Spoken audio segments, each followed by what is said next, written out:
So, you know what I decided one day was that in a way, for me to make it up to my children, I had to do something that my father may not have been able to do. I thought I was going to work very hard and be able to give my children the greatest comfort in life that will escape the kind of nation that I had brought them into. And I did very well. Working very hard. Started my business at the age of 30. And in a very short while, my business really exploded. In the field of consulting, I don't think that anywhere in this country will anyone find someone who was better paid than Fela Durotoye. I was reputed to be the highest paid consultant in Nigeria. Within a year and a half of establishing my business, I was already doing and handling the customer service management for 11 banks. And the top 11 banks in Nigeria. Business doing incredibly well. And the whole idea was I wanted to be able to make sure that my children escaped from the hardship of this country. And one day, you know, whilst I was traveling on one of those international invitations, I'd been flown upper class by my hosts. I was going to the US, but I passed through the UK because I was flying Virgin Atlantic. So I don't know whether this thing is breaking. Can I use another? Can you hear me?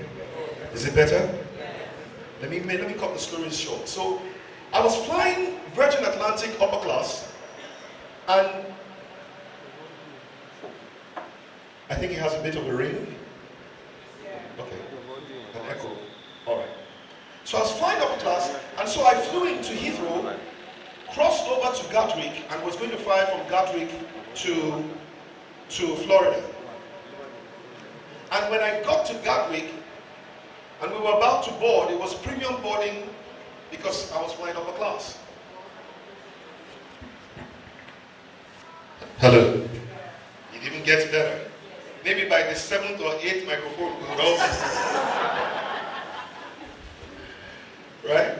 But to cut the long story short, here I was about to board the plane going to Orlando, Florida, when I noticed this beautiful couple. They looked everything like what I wanted to grow up to become. I told Uncle Demola this morning, and I always say to him, when I grow up, I want to be like you. But if Uncle Demola had seen these people, he himself would say, this is how I want to be when I grow up. These guys, I mean, it was a couple. The man was obviously in his 70s, but he was the best kept man you have ever seen. He had this crown of glory, glorious silver hair, and his beard was all white, and he was clean and sharp like razor. You could know that he was not new money. He was old, distinguished, clean money. He smelled clean. He looked clean. He could have been a diplomat or somebody that had worked in the United Nations. You could see from him, this man is an intelligent man. His wife was no less a companion. She was herself an epitome of beauty. All hair, straight and white. Clean woman. Decently, not extravagantly dressed, but decently dressed. And she and her husband were also flying upper class. And they were ahead of me, and I was admiring them. But I noticed something very interesting, that when they got to the woman who was going to, in a sense, just scan their boarding pass, they asked this distinguished couple to please step aside. So the couple stepped aside. A few other people went by. And then I approached. And when they saw me and they collected my passport, the lady didn't bother to check the boarding pass. She said if I would please also step aside. So now I realized what I had in common with the couple was not just the color of my skin, it was the color of my passport. And so they finished checking in all the other people, boarding them. We had checked in already, but they were boarding us now. And then the lady took the couple's passports opened it, brought out something from her pocket that must have been something like a magnifying glass, and started to scan something. When she was done, she gave the woman back a passport and the man back a passport. Then she took mine, and I realized that what she was doing was she was looking at my American passport, my American visa. And you see, that visa I had used about 3 times already. So it already had stamps of entry into the US. And yet this lady still took out this thing that was like a magnifying glass and was looking. So when she gave my passport back to me, I didn't behave like those distinguished couple. I folded it. And she said, "Your passport, please." And I said, "Well, tell me, what were you doing with it?" And she said, "Oh, sorry, I was just doing my job." So I said to her, "What was your job?" She said, "Well, my job was to check the authenticity of your visa because it is in a Nigerian passport." So I said to her, I said, "Well, I'm not sure whether you recollect, but I'm an upper class passenger. I'm also a club member on Virgin Atlantic. So you can imagine the prestige that should be accorded to me. With all these things, now on top of that, I have already gone into the US about 3 or 4 times on this visa. What is it that you want to find with a magnifying glass that the United States Immigration Services will not have discovered with all their computers?" And she said to me, "Sir, please do not take any offense. I'm only doing what I'm told to do. You don't even know half the things that we see here and the reputation that Nigeria has." So I realized it was about reputation. Let's go for the last one and see whether I can.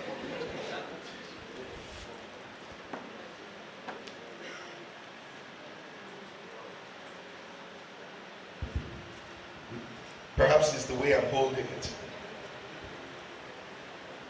How many people have ever felt a little less than who they believe they were because they were Nigerians, or have ever heard a story of being treated in a bit of a funny way? Not funny, maybe funny hoo-hoo, because of the passport. Have anybody who had it?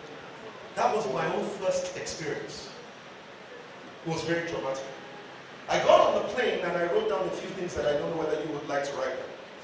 But the first thing that I said once I got on the plane was that ordinary citizens of a great nation will forever be treated better than the successful citizens of a failed nation. Anybody agree with me? The second thing that I wrote was that individual success in the midst of collective failure will always be disregarded. It will amount to nothing. No matter how successful I am, if my nation does not become successful, I will not be regarded. I will not be respected. So I cannot out-succeed my nation. And so here it was, I came back home. At another point in time, we have now taken my children on vacation. And soon after we came back, and anybody who knows me knows, and my wife calls me Mr. Clinton. Not because of Bill Clinton or any of those things, but clean. I love things to be sparkling clean. My car, my things, everything has to be sparkling. And here it was, my children were sitting down one day. I had gone to pick them up from school in my sparkling clean car. And we got somewhere around, I can't remember where it was, but maybe it was Japanese already at that time. And one of my sons, my second son, said to me, "Daddy, why is Nigeria so dirty?" And so I said, well, because the government have not cleaned it. And I thought that was going to be the end of the conversation. So he asked me another question. Who is the government? Now, at this time, you know, they say already. So now I'm trying to figure out, who do I describe to him as the government? Should I talk about the local government chairman? Should I talk about, who should I? Whilst I was still asking him, he said, "But Daddy, you are a superhero. Can you tell them to clean it?"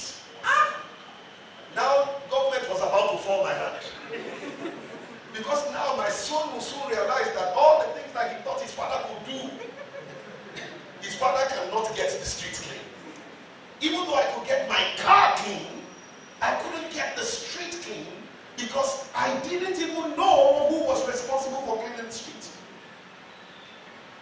At that point in time, it became clearer to me that I could not extricate myself from the environment that I was in. That even if my car was clean, but the street was not, my child would not remember my clean car. He would be more, infuriated by the dirty roads. Does anybody understand what I'm saying? And I know that there are many of us who have tried to do what I tried to do, just to live above the community that you're in, so that it doesn't matter whether there's power or not. As long as you have a generator, it's okay. Doesn't matter whether the roads are good or bad, as long as you have a jeep that can go over it. But most of us have come to that understanding, and if you haven't, I'm hoping you come to it now, that you cannot out-succeed your environment. That there is an operating environment that you are in, and you cannot just behave like an insulated personality.